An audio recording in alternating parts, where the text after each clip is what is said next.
사흘 동안 경북과 경기 등에 내린 폭우로 800건 넘는 피해가 발생했고 500여 명이 임시 대피했습니다. 네, 정부는 피해 지역에 재난안전특별교부세를 추가 지원하기로 했습니다. 취재기자 연결해서 자세히 알아보겠습니다. 양희력 기자, 우선 폭우 후의 피해 상황부터 정리해 주시죠.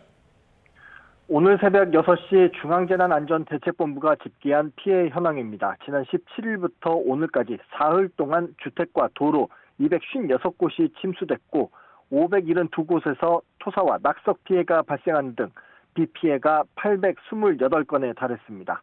홍수 우려에 주민들도 대피에 나섰습니다. 경북과 경기, 충남 등 6개 시도에서 374가구 557명이 임시 대피했고 이 가운데 119명이 아직 집으로 돌아가지 못했습니다.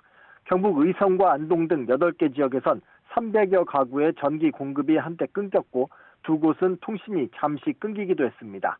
도로 통제도 아직 이어지고 있는데요.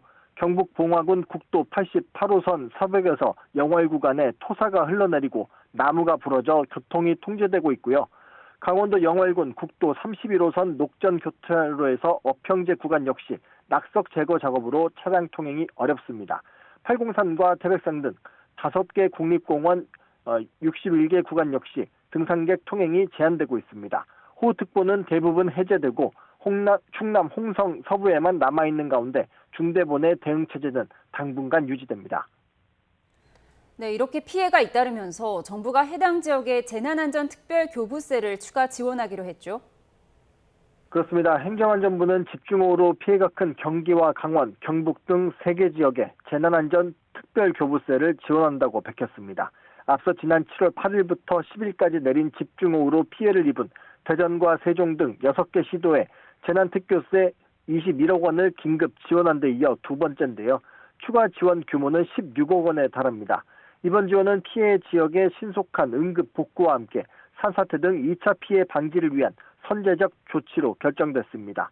지원금은 피해시설 응급 복구와 이재민 구호, 토사나 낙석 제거와 위험시설 긴급안전 조치 등 피해 수습에 쓰이게 됩니다.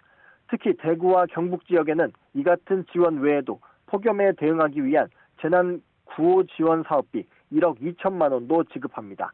최근 경북 경산과 포항에 첫 폭염 중대 경보가 발효되는 등 전국적으로 폭염이 길어질 것으로 전망된 데 따른 조치인데요.